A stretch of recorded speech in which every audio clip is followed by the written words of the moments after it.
Okay. 3.3 direct variation. Okay, so it says all direct variations have a constant ratio called the constant of variation. The constant of variation is represented by k. Okay. The general equation for direct variation is y equals kx. So this is your constant of variation. It tells me the graph of a direct variation will always go through the origin, which is at 0, 0. So I know that this is a direct variation because it's a linear and it goes through the origin. This is also a direct variation because it's linear and it goes through the origin. So it's always a dead giveaway when you're looking at a graph is if a line is a direct variation or not. If it is, it goes through the origin. If it's not, it doesn't. Okay, it says the value of y varies directly, so it straight up tells me that there, with x, and y equals 1/2 when x equals 3. It wants me to find y when x equals 36. So what I want to do on this one, since it varies directly, I want to set up a proportion. It's going to be proportional. So it doesn't matter what you put on top or what you put on bottom as long as you're consistent. So we could put y's on top, x is on bottom. So here it tells me that y is 1/2 when x is 3. So those go together. So we want to put the y on top. The x goes on bottom. Then it tells me to find y when x is 36. Remember, x is going bottom, so I'm going to put that here. And I'm trying to find y, so I'm going to leave it as y. Well, to solve a proportion, we cross multiply. So 3 times y is 3y. 1/2 times 36 is 18. So remember, one wing, after you multiply, you set it equal to the other one. Okay, so to get y by itself, I have to divide by the number in front. So y is equal to 6. So when y is 6, I know the x was 36.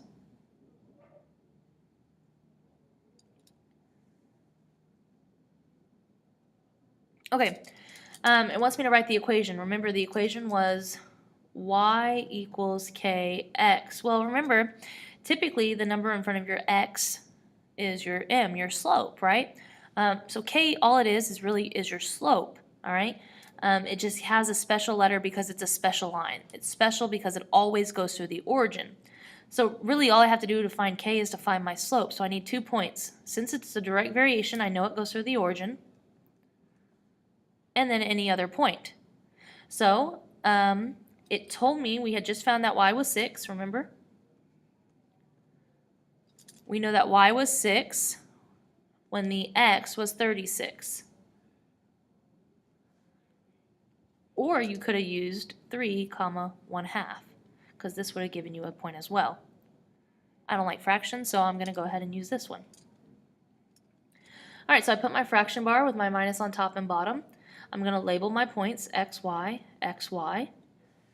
Y rises, so this 0 has to go on top with its x below it. So 0 on top, and that 0 drops below it. Y rises, so this 6 has to go on top. The 36 drops below it. So when I calculate this, it comes out to be a positive 1/6. So my slope, in this case, my constant of variation, my k, is 1/6. So the equation is y equals 1/6 x.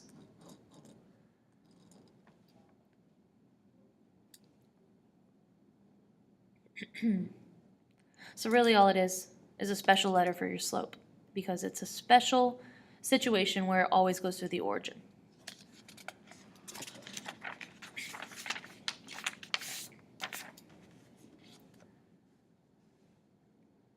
Okay, it tells me that it varies directly. It tells me that y is 2/3 when x is 12. So I'm going to set up a proportion. Doesn't matter what goes on top or bottom as long as you stay consistent. I'm going to put all y's on top, all x's on bottom.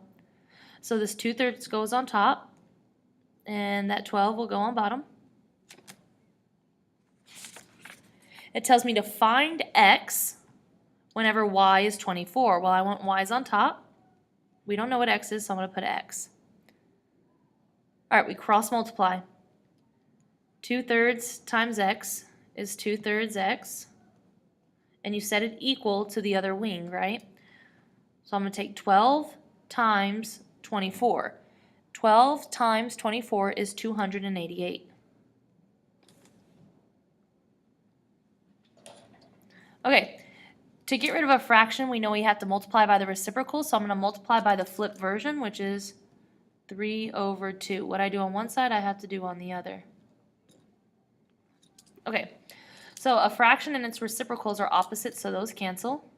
So the x drops down. Now I just have to figure out what is 288 times 3/2. Well, 288 times 3/2 comes out to be 432.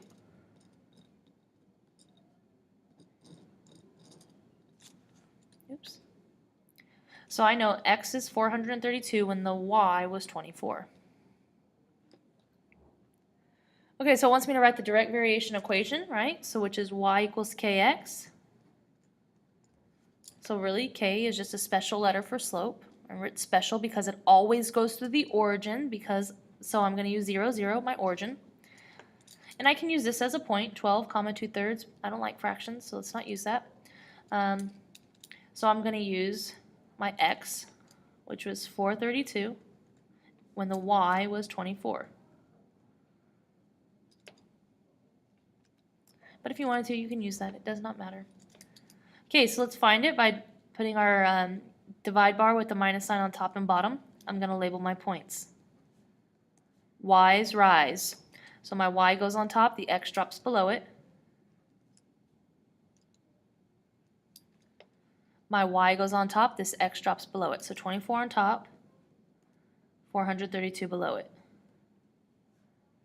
So once I calculate this, it comes out to be 1/18. So that is my constant of variation. That's my k. So my equation is y equals 1/18 x.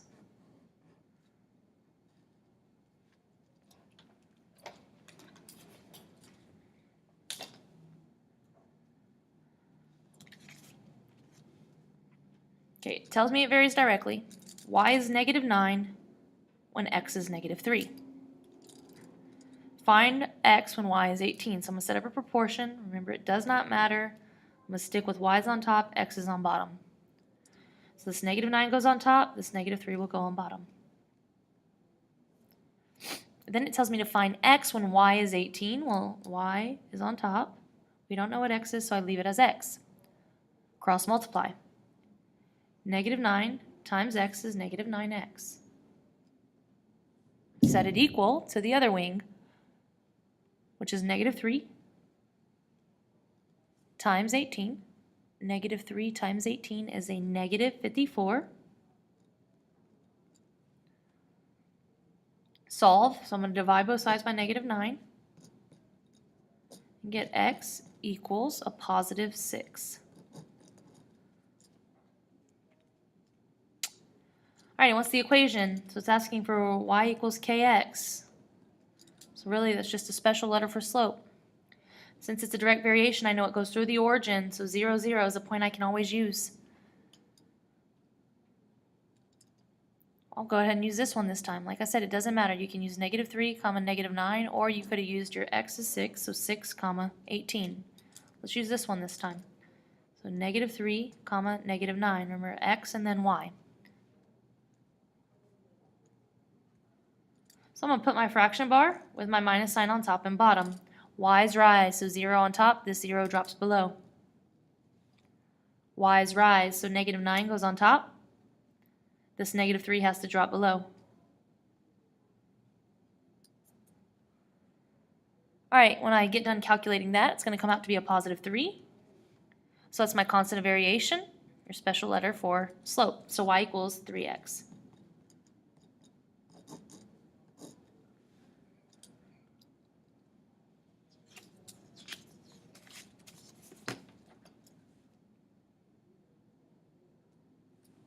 Okay, word problem.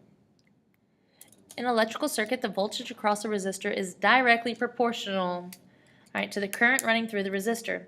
If a current of 12 amps produces 480 volts, write a direct variation equation to describe the situation, and then determine how many volts a current of 15 amps produce across an identical resistor. Okay, so let's set up the proportion first and solve, and let's figure out how many volts to get the 1.5 amps. Okay, so I'm going to set up my proportion. Remember, it does not matter what you put on top or bottom as long as you stay consistent. I'm going to put amps on top. I'm going to put volts on bottom. Okay, so it says 12 amps, so 12 goes on top. Goes with 480 volts, so that 480 goes on bottom. It wants to know about 1.5 amps, so amps is on top. We don't know volts, so I'm going to leave it as V. That's what we're trying to figure out, how many volts. So let's cross multiply. 12 times V is 12V equals 1.5 times 480 is 720. Solve, so I'm going to divide both sides by 12. So I get V equals 720 divided by 12 is 60, so that's 60 volts.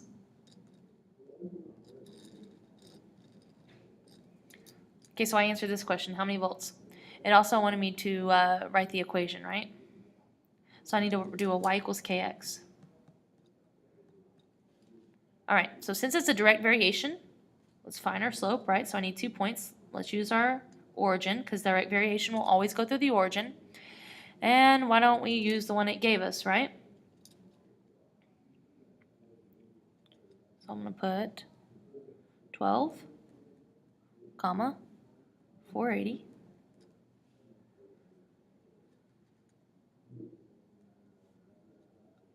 Okay, y rises, so I'm going to put 0 on top.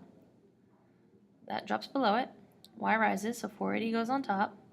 12 goes below it. So when I get done calculating that, I get 40. So I'm going to get y equals 40x. Okay, in a word problem, it's probably very important to understand what your x is representing and what your y is representing. So notice this is my x, that is 12, so 12 amps, so I know x is amps. And y, 480 was my y, and that's volts.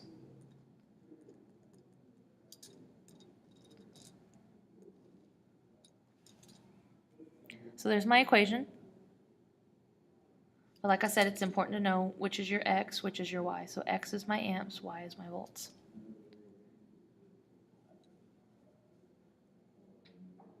Okay.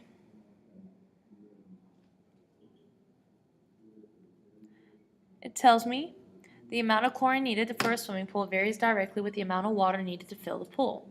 If 16 units of chlorine are needed for every 1,250 gallons of water, we need to write the equation. And we also are trying to determine the amount of chlorine needed for a 20,000 gallon pool. Okay, so I know that 16 units of chlorine goes with that much water. And it wants me to figure out how much chlorine for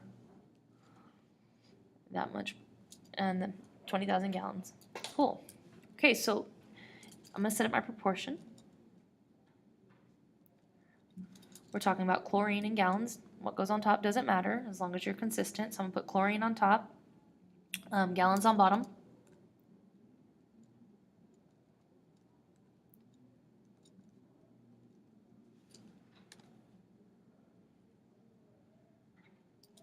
So it said 16 units of chlorine goes with 1,250 gallons of water. Later on, it tells me we're trying to figure out for a 20,000 gallon pool, so that's going to go down here.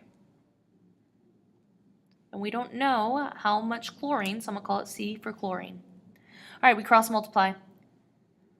1250 times C is 1250C. Then I'm going to take this 16 and I'm going to multiply it by 20,000. That's going to give me 320,000.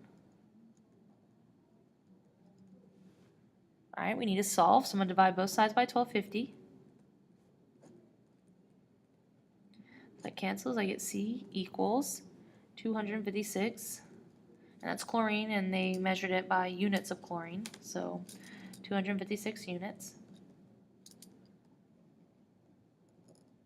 So this is the amount of chlorine we would need for this 20,000 gallon pool. All right, so we're going to write our equation. So we need 2 points, right? Y equals kx. Let's find that k, aka the slope pretty much. So we know since it's a direct variation, I can always use the origin. And which other point do I want to use? Let's use the one that it gave me, right? So we're going to put 1250, comma 16.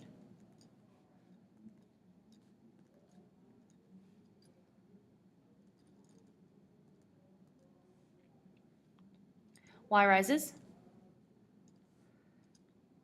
Y rises. And then that 1250 goes on bottom. Calculate this, it's going to give me 8 over 625. So my equation is y equals 8 over 625x. And we know that x was gallons. And y is chlorine.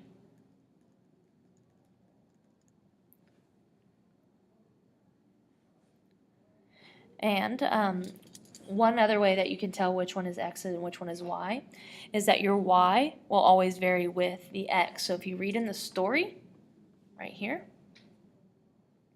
it says the amount of chlorine, y, will vary with your x, the amount of the water.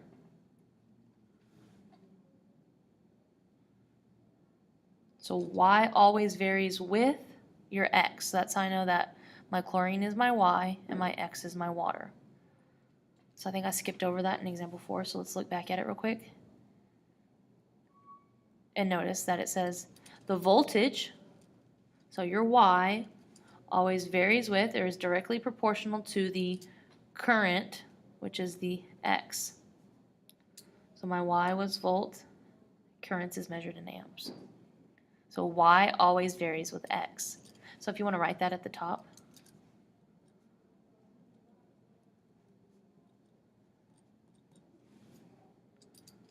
So that can also help you identify which is y, which is x. All right.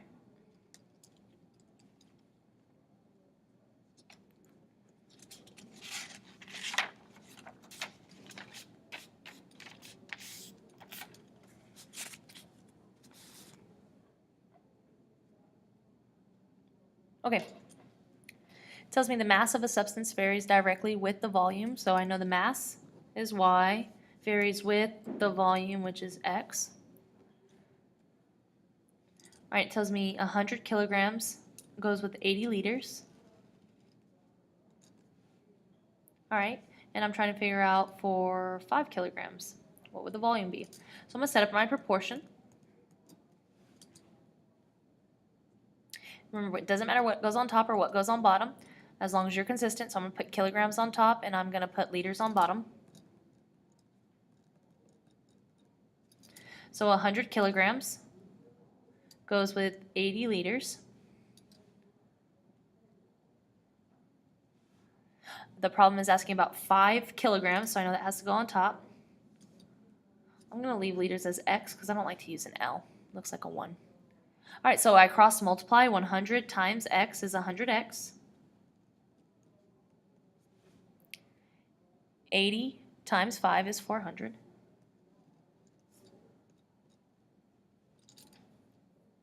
So I solve. I'm going to divide both sides by 100. And I get x equals 4, and that was for liters, so 4 liters.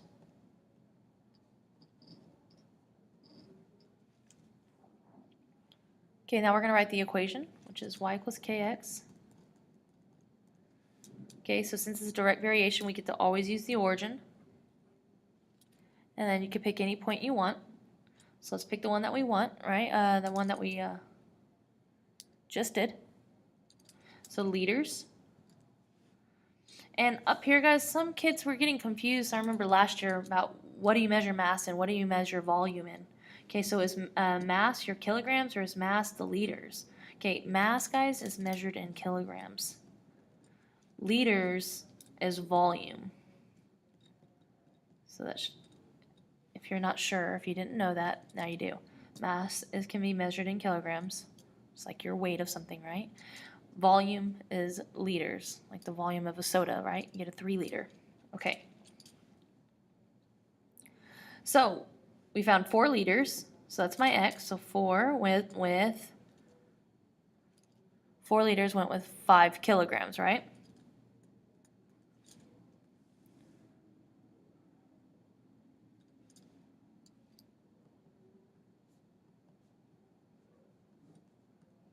Y rises, 0 goes on top, 0, the x drops to the bottom. The y rises, so this 5 goes on top, the 4 drops to the bottom. It's going to come out to be 5 over 4. So when I write my equation, y equals 5 over 4x, so this is the equation. And let's go ahead and write that x was liters, your volume, right? Y is kilograms, your mass. That's it.